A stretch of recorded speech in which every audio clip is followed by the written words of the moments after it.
আপনারা দেখছেন আপনাদের প্রিয় চ্যানেল রোজ বাংলা। শুরুতেই আজকে এক নজরের আজকের বাছাই করা সংবাদের হেডলাইন্সগুলো আমরা দেখে নিচ্ছি, তারপরে জানবো বিস্তারিত খবর। ভোট বড় বালাই, এবার লাগবে সংখ্যালঘু ভোট। তাই ভোট প্রচারে এবার সংখ্যালঘু ভোট পেতে ক্রিকেটার মোহাম্মদ সামির নাম বারংবার মুখে নিচ্ছেন প্রধানমন্ত্রী নরেন্দ্র মোদী।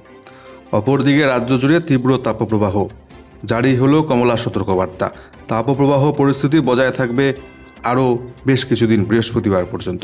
অপরদিকে রাজ্যের মুখ্যমন্ত্রী মমতা ব্যানার্জিকে চক্রান্তের ছক বিজেপির, ফাঁস হলো তথ্য। বিস্ফোরক দাবি স্বয়ং তৃণমূল নেত্রী মমতা ব্যানার্জির। অপরদিকে বহরমপুর থেকে হারলে রাজনীতি থেকে সোজা বিদায়, ছুটি নিয়ে নেবেন কংগ্রেস নেতা অধীর রঞ্জন চৌধুরী, দাবি করলেন এমনটাই। এছাড়াও জঙ্গিদের সাহায্য করবার চরম অভিযোগ, গুরুতর অভিযোগ। গ্রেপ্তার স্কুলের প্রধান শিক্ষক, উদ্ধার হলো পাকিস্তানের বন্দুক এবং গ্রেনেড। অপরদিকে তৃণমূল নেতাকে মাটিতে ফেলে বেধড়ক পেটালো রাজ্য পুলিশ, উত্তপ্ত আমডাঙ্গা। এছাড়াও এক মাস ধরে লাগাতার ধর্ষণ, মুখে ঢেলে দেওয়া হলো আঠা। অভিযুক্তর বাড়ি বুলডোজার দিয়ে গুড়িয়ে দিল মধ্যপ্রদেশ সরকার। অপরদিকে আরও বিপাকে বাবা রামদেব, টাকার বিনিময়ে যোগশিক্ষা। সুপ্রিম কোর্টে বিরাট বড় ধাক্কা বাবা রামদেবের, মেটাতে হবে কোটি কোটি টাকা কর। বিস্তারিত জানতে শেষ পর্যন্ত জুড়ে থাকুন। চ্যানেলটিতে নতুন এসে থাকলে সাবস্ক্রাইব করতে ভুলবেন না, খবরগুলো আমাদের নিয়মিত দেখবার জন্য। আপনার মতামত, কোথা থেকে ভিডিও দেখছেন কমেন্ট করে আমাদেরকে অবশ্যই জানাবেন। চাই এবার নরেন্দ্র মোদীর সংখ্যালঘু ভোট, নজরে এবার সংখ্যালঘু ভোট। উত্তরপ্রদেশে ভোট প্রচারে গিয়ে তাই বারংবার এবার নরেন্দ্র মোদীর মুখে ক্রিকেটার মোহাম্মদ সামির নাম। ছড়িয়েছে রাজনৈতিক জল্পনা। একটা সময় জল্পনা ছিল বিজেপির টিকিটে পশ্চিমবঙ্গের রাজ্যের যে কোনো একটি আসন থেকে লড়তে চলেছেন ক্রিকেটার মোহাম্মদ সামি বিজেপির হয়ে। সেই জল্পনা বাস্তব রূপ পায়নি, কিন্তু ভোটের ময়দানে এখনও পুরো দস্তুর রয়েছেন মোহাম্মদ সামি। প্রচারে গিয়ে তার নাম ব্যবহার করতে হচ্ছে খোদ প্রধানমন্ত্রী নরেন্দ্র মোদীকেও। শুক্রবার স্বামীর নিজের শহর আমরোহায় গিয়ে প্রধানমন্ত্রী বললেন, গোটা বিশ্ব দেখেছে ক্রিকেট বিশ্বকাপে মোহাম্মদ সামির কি অসামান্য ভূমিকা ছিল। কেন্দ্রীয় সরকার মোহাম্মদ সামিকে অর্জুন পুরস্কার দিয়েছে খেলাধুলোয় দুর্দান্ত পারফরমেন্সের জন্য। এখানেই থামেননি নরেন্দ্র মোদী। প্রধানমন্ত্রী বলেন, উত্তরপ্রদেশ সরকার আরও দুধাপ এগিয়ে গিয়ে এখানে মোহাম্মদ সামির নামে স্টেডিয়াম তৈরি করছে। শুক্রবার প্রথম দফার ভোটের দিন মোদী গিয়েছিলেন স্বামীর শহর আমরোহায়। এই আমরোহা এবং তার আশেপাশের কয়েকটি আসন কাইরানা, মুজফ্ফরনগর, শাহরানপুর, মুরাদাবাদ মুসলিম ভোট বিরাট ফ্যাক্টর। আমরোহা বাদে বাকি আসনগুলির ভোট গ্রহণ ছিল শুক্রবার। 2019 সালে ওই আসনগুলির অধিকাংশই যায় সপা বসপা জোটের দখলে। 24 এই আসনগুলিতেও পদ্ম ফোটাতে চাইছেন নরেন্দ্র মোদী। পশ্চিম উত্তরপ্রদেশে পদ্ম ফোটাতে হলে যে সংখ্যালঘু ভোট পেতেই হবে সেটা ভালো করে জানেন প্রধানমন্ত্রী। সম্ভবত সেই কারণেই স্বামীর নাম বারংবার শোনা যাচ্ছে তার মুখে ভোট প্রচারে। এবার বিস্ফোরক দাবি করলেন কংগ্রেস বর্ষিয়ান নেতা অধীর রঞ্জন চৌধুরী। বহরমপুরে হারলে রাজনীতি থেকে চিরতরে ছুটি নিয়ে নেব আমি। বিগত কয়েকদিনে তাকে বেশ কয়েকবার বিক্ষোভের মুখে পড়তে হয়েছে। নিজের গড়েও তাকে শুনতে হয়েছে গো ব্যাক স্লোগান।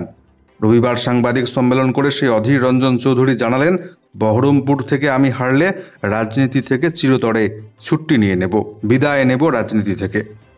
এত বড় কথা বলে দিলাম, এদিন জানিয়েছেন অধীর রঞ্জন চৌধুরী। এদিন রাজ্যের মুখ্যমন্ত্রী তথা তৃণমূল সুপ্রিমো মমতা ব্যানার্জিকে তিনি আরও বলেন, নীতিশ কুমার যেমন পাল্টু কুমার হয়ে বিরোধী জোট ইন্ডিয়া ছেড়ে পালিয়ে গিয়েছেন, তেমন বাংলার দিদিও পাল্টি কুমারী হয়ে পালিয়ে গিয়েছেন জোট ছেড়ে। অধীর রঞ্জন চৌধুরী বলেন, আমার সঙ্গে মমতা বিরোধ সর্বজন বিদিত। উনি কি কখনো বলেছিলেন অধীর থাকলে ইন্ডিয়ায় থাকবো না? অধীর বাবু আরও বলেন, মুর্শিদাবাদ জেলায় একটাও বুথেও ভোট লুট করতে দেব না। রবিবার বামফ্রন্ট চেয়ারম্যান বিমান বসুকে সঙ্গে নিয়ে তিনি এক সাংবাদিক বৈঠকের আয়োজন করেছিলেন। সেখানে তৃণমূল বিজেপির বিরুদ্ধে একযোগে লড়াইয়ের ডাক দেন অধীর রঞ্জন চৌধুরী। জানিয়ে দিয়েছেন এবারে নির্বাচনে হারলে চিরতরে ছুটি নেবেন রাজনীতি থেকে। তৃণমূল নেতাকে রাস্তায় ফেলে বেধড়ক পেটালো রাজ্য পুলিশ, উত্তপ্ত আমডাঙ্গা। তৃণমূল নেতাকে রাস্তায় ফেলে মার পুলিশের, এমনকি তাকে পাকড়াও করে লক আপ অবধি নিয়ে গেলেন খাকি উর্দিধারীরা। শনিবার রাতের ঘটনায় তীব্র চাঞ্চল্য ছড়িয়েছে উত্তর 24 পরগনার আমডাঙ্গা এলাকায়। প্রতিবাদে স্থানীয় নেতার অনুগামীরা রাস্তায় টায়ার জ্বালিয়ে বিক্ষোভ শুরু করেছেন। পরে পুলিশ এসে পরিস্থিতি নিয়ন্ত্রণ করবার চেষ্টা করছেন। ঘটনার সূত্রপাত শনিবার রাতে আমডাঙ্গা বিরা রোডে বালিশা এলাকায় সাইকেল বাইকের সংঘর্ষে একজনের মৃত্যু হয়, আহত হন দুজন। সাইকেল চালককে আমডাঙ্গা গ্রামীণ হাসপাতালে নিয়ে গেলে চিকিৎসকরা তাকে মৃত বলে ঘোষণা করে তৎক্ষণাৎ। এরপরে উত্তেজনা ছড়ায় এলাকায়। মৃতের পরিবার ঘাতক বাইক চালক এবং তার সঙ্গীদের উপর চড়া হয়। পরিস্থিতি সামলাতে ঘটনাস্থলে যায় আমডাঙ্গা থানার পুলিশ, করা হয় লাঠিচার্জ। অভিযোগ, এক যুবককে মারধর করছিল পুলিশ। সেই সময় তাকে বাঁচাতে গিয়ে এগিয়ে আসেন পাশের চায়ের দোকানে বসে থাকা আমডাঙ্গা ব্লকের তৃণমূলের শ্রমিক সংগঠনের সভাপতি মোস্তাক আহমেদ মণ্ডল। তিনি বাঁচাতে ছুটে এলে তাকে বেধড়ক মাটিতে ফেলে পেটান রাজ্য পুলিশ, এমনটাই দাবি করা হচ্ছে তৃণমূলের তরফে। প্রহিত তৃণমূল নেতার দাবি, সারা শরীরে মেরে ফাটিয়ে দিয়েছে তারা। কোথায় কোথায় আঘাত করেছে আমি দেখাতে পারবো না। পুলিশের আমার ওপর এত রাগ কেন জানি না। ওই তৃণমূল নেতাকে মারধরের প্রতিবাদে তৃণমূল কর্মীরা রাস্তা অবরোধ করে টায়ার জ্বালিয়ে বিক্ষোভ শুরু করেন। শেষ পর্যন্ত আহত নেতাকে ছেড়ে দিতে বাধ্য হয় পুলিশ। এই ঘটনাকে কেন্দ্র করে এলাকায় তুমুল চাঞ্চল্য ছড়িয়েছে। চরম বিপাকে বাবা রামদেব, টাকার বিনিময়ে যোগ শিক্ষা। সুপ্রিম কোর্টে ফের ধাক্কা বাবা রামদেবের, মেটাতে হবে কর। টাকার বিনিময়ে যোগ শিক্ষা অথচ পরিষেবা, সরকারকে পরিষেবা কর দিতে নারাজ বাবা রামদেব। রামদেবের অযৌক্তিক দাবি খারিজ করে দিল সুপ্রিম কোর্ট। যোগগুরু সংস্থা পতঞ্জলি যোগপীঠকে যথাযথ সরকারি কর দিতে হবে বলে জানিয়ে দিল এবার শীর্ষ আদালত। রামদেব এবং তার সহযোগী আচার্য বালাকৃষ্ণের সংস্থার বিরুদ্ধে অভিযোগ, তাদের সংস্থা বিভিন্ন জায়গায় যোগ শিবিরের আয়োজন করে। সেই যোগ শিবিরে প্রশিক্ষণ দেওয়ার জন্য টাকাও তোলা হয়, অথচ সেজন্য কোনো পরিষেবা কর পায় না কেন্দ্রীয় সরকার। সংস্থার দাবি ছিল যোগ শিক্ষা পরিষেবা করের অধীনে পড়ে না।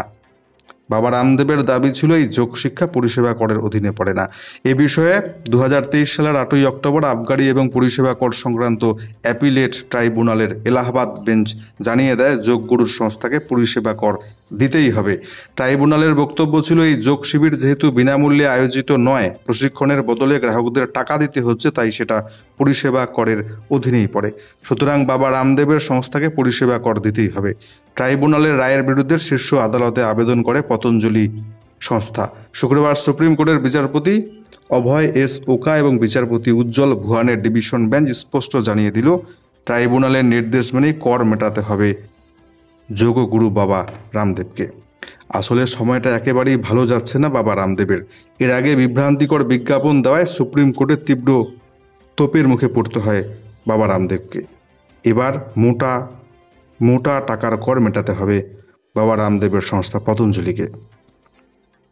জঙ্গিদের সাহায্য করার গুরুতর অভিযোগ, জম্মু কাশ্মীরের পুঞ্জে গ্রেপ্তার হলেন স্কুলের প্রধান শিক্ষক। জম্মু কাশ্মীরের পুঞ্জে অভিযান চালিয়ে এক স্কুলের প্রধান শিক্ষককে গ্রেপ্তার করল পুলিশ এবং সেনার যৌথ বাহিনী। পুলিশ সূত্রে জানা গিয়েছে, ধৃতের কাছ থেকে পাকিস্তানে তৈরি একটি পিস্তল এবং চীনা গ্রেনেড উদ্ধার হয়েছে। পুলিশ জানিয়েছে, ধৃত প্রধান শিক্ষকের নাম কামার উদ্দিন। পুঞ্জের হরিবুধা এলাকায় বাড়ি থেকে রবিবার তাকে গ্রেপ্তার করা হয়েছে। 26 এপ্রিল লোকসভার দ্বিতীয় দফার নির্বাচন দেশ জুড়ে। ওই দিন জম্মু কাশ্মীরও নির্বাচন। পুঞ্জে ভোট বানচাল করার কোনো ছক কষা হয়েছিল কিনা ধৃতকে জেরা করে জানবার চেষ্টা চলছে। পুলিশের দাবি, ধৃতের সঙ্গে জঙ্গি দলের যোগাযোগের সূত্র মিলেছে। কামার উদ্দিন কোথায় যেতেন, কাদের সঙ্গে মেলামেশা করতেন, সব খতিয়ে দেখা শুরু করেছে ইতিমধ্যে পুলিশ। শনিবার জম্মু কাশ্মীরের রিয়াসিতে একটি জঙ্গি ডেরার হদিশ পেয়েছিল পুলিশ। রিয়াসির পুলিশ সুপার মোহিত শর্মা জানিয়েছিলেন, ওই এলাকা থেকে তারা খবর পেয়েছিলেন কয়েকজন সন্দেহভাজনকে ঘোরাঘুরি করতে দেখা যাচ্ছে। তারপরে নিজেদের নেটওয়ার্ক কাজে লাগিয়ে নিশ্চিত হন ওখানে একদল জঙ্গি আশ্রয় নিয়েছে। তারপরেই শনিবার অভিযান চালানো হয়। টানা 1 মাস ধরে তরুণীকে লাগাতার ধর্ষণ, নির্যাতন, মুখে ঢেলে দেওয়া হতো আঠা। অভিযুক্তের বাড়ি এবার বুলডোজার দিয়ে ঘুরিয়ে দিল মধ্যপ্রদেশ সরকার। মধ্যপ্রদেশের গুনায় 1 মাস ধরে এক তরুণীকে লাগাতার ধর্ষণ এবং নিপীড়নে অভিযুক্ত এক যুবককে গ্রেপ্তার করেছে পুলিশ। এবার বুলডোজারে ঘুরিয়ে দেওয়া হলো তার বাড়ি। জানা গিয়েছে, অভিযুক্তর বাড়িটির নির্মাণ করা হয়েছিল বেআইনিভাবে। ওই কারণেই মধ্যপ্রদেশ সরকার সেটি ভেঙে ফেলার সিদ্ধান্ত নিয়েছে। অভিযুক্তের নাম অয়ন পাঠান। জানা গিয়েছে, পেশায় শ্রমিক। অয়নের সঙ্গে প্রেম ছিল নির্যাতিতার, কিন্তু আসলে অভিযুক্তের চোখ ছিল 23 বছরের ওই তরুণীর বাড়ির দিকে। সম্পত্তির মালিক ছিলেন তার মা, কিন্তু অয়ন মহিলাকে তাড়া দিতে থাকে বাড়িটি তার নামে লিখে দেবার জন্য। অভিযোগ, তিনি রাজি না হওয়ায় তরুণীকে ঘরে বন্দি রেখে অত্যাচার চালায় অভিযুক্ত। তদন্তকারী পুলিশ কর্তা দিলীপ রাজরিয়া এদিন জানালেন, অভিযুক্ত অয়ন নির্যাতিতার ক্ষত স্থানে লঙ্কার গুঁড়ো সহ মুখে আঠা ঢেলেছে যাতে ওই তরুণী কোনোভাবে চিৎকার না করতে পারেন। তরুণীর মা বাড়িতে না থাকাকালীন এই মর্মান্তিক ঘটনা ঘটেছে বলে জানতে পেরেছে পুলিশ। ইতিমধ্যে একাধিক ধারায় মামলা রুজু করে ঘটনার তদন্ত শুরু করেছে পুলিশ। রবিবার অয়নের বাড়ি গুড়িয়ে দিয়েছে বুলডোজার। তীব্র দহনে জ্বলছে বাংলা। উত্তরবঙ্গ থেকে শুরু করে দক্ষিণবঙ্গ। আজকে জেলায় জেলায় আবহাওয়া থাকবে কেমন, বিস্তারিত ওয়েদার রিপোর্টটি জানাচ্ছি আপনাদেরকে। দক্ষিণবঙ্গে তাপপ্রবাহ পরিস্থিতির সময়সীমা বাড়ল আরও কিছুটা। আবহাওয়া দপ্তর এই মুহূর্তে জানাচ্ছে, এই দফায় তাপপ্রবাহ পরিস্থিতি আগামী বৃহস্পতিবার পর্যন্ত চলবে দক্ষিণবঙ্গের জেলায় জেলায়। তবে কলকাতা এবং সংলগ্ন কয়েকটি জেলায় আজকে সোমবার এবং আগামীকাল মঙ্গলবার তাপপ্রবাহ পরিস্থিতির পূর্বাভাস না থাকলেও বুধবার থেকে ফের তাপপ্রবাহ পরিস্থিতি ফিরে আসবে বলে জানাচ্ছে আবহাওয়া দপ্তর। সোমবার এবং মঙ্গলবার অস্বস্তিকর গরম বজায় থাকবে কলকাতা এবং লাগোয়া এলাকায়, কারণ তাপমাত্রা সামান্য কমলেও বাতাসে জলীয় বাষ্পের মাত্রা এই দুদিন কিছুটা বেড়ে যাবে।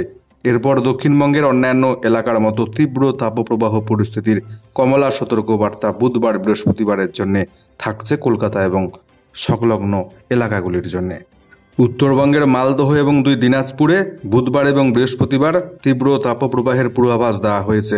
তার আগে ওই 3 জেলায় অস্বস্তিকর গরম বজায় থাকবে। প্রসঙ্গত, আগামী শুক্রবার 2 দিনাজপুর জেলার 2টি লোকসভা কেন্দ্রে ভোটদান পর্ব রয়েছে। ভোটের দিন ওই এলাকাগুলিতে প্রচণ্ড গরম পড়বে বলে জানাচ্ছে আবহবিদরা। আপাতত দক্ষিণবঙ্গ জুড়ে ঝড় বৃষ্টির তেমন কোনো আশা নেই। আগামীকাল মঙ্গলবার শুধুমাত্র 2 মেদিনীপুর ঝাড়গ্রাম জেলার কিছু স্থানে বিক্ষিপ্তভাবে ঝড় বৃষ্টি হতে পারে, কিন্তু এতে গরম থেকে মিলবে না বিশেষ স্বস্তি। আজকে তীব্র তাপপ্রবাহের জন্য দক্ষিণবঙ্গের পূর্ব মেদিনীপুর, পশ্চিম মেদিনীপুর, হুগলি, পুরুলিয়া, ঝাড়গ্রাম, এছাড়াও বাঁকুড়া, পূর্ব এবং পশ্চিম বর্ধমান এই জেলাগুলিতে, এছাড়াও বীরভূম, মুর্শিদাবাদ এই জেলাগুলিতেও তীব্র তাপপ্রবাহের জন্য কমলা সতর্কবার্তা জারি থাকছে। বাকি জেলাগুলিতেও অস্বস্তিকর গরম বজায় থাকবে। উত্তরবঙ্গের দার্জিলিং এবং কালিম্পং জেলার 2-1টি জায়গায় আজকে ঝড় বৃষ্টি, তার সাথে বজ্রপাতের সম্ভাবনা, হালকা বৃষ্টিপাত হতে পারে। বাকি জেলাগুলির আবহাওয়া শুকনোই থাকবে। উত্তরবঙ্গের মালদা এবং উত্তর এবং দক্ষিণ দিনাজপুর জেলায় আজকে চরম অস্বস্তিজনক গরম পরিস্থিতি বজায় থাকবে। রাজ্যের মুখ্যমন্ত্রী মমতা ব্যানার্জিকে খুনের চক্রান্ত করছে বিজেপি। বিস্ফোরক দাবি করলেন স্বয়ং তৃণমূল নেত্রী। বিজেপি আমার জীবন পর্যন্ত নিয়ে নিতে চলেছে, এই ষড়যন্ত্র ওরা করছে। রবিবার বালুরঘাট লোকসভা কেন্দ্রের কুমারগঞ্জে জনসভার মঞ্চ থেকে বিস্ফোরক অভিযোগ করলেন তৃণমূল সুপ্রিমো মমতা ব্যানার্জি। আর এই ইস্যুতেই টেনে আনলেন তিনি পুলওয়ামা চক্রান্তের প্রসঙ্গ। বিজেপির উদ্দেশ্যে তার তোপ, ওরা বোমা টোমা ফাটানোর কথা বলছে, আসলে আমি হচ্ছি ওদের সফট টার্গেট, আমার জীবন পর্যন্ত নিয়ে নিতে পারে বিজেপি, ওরা এতটাই ডেঞ্জারাস, বিপজ্জনক।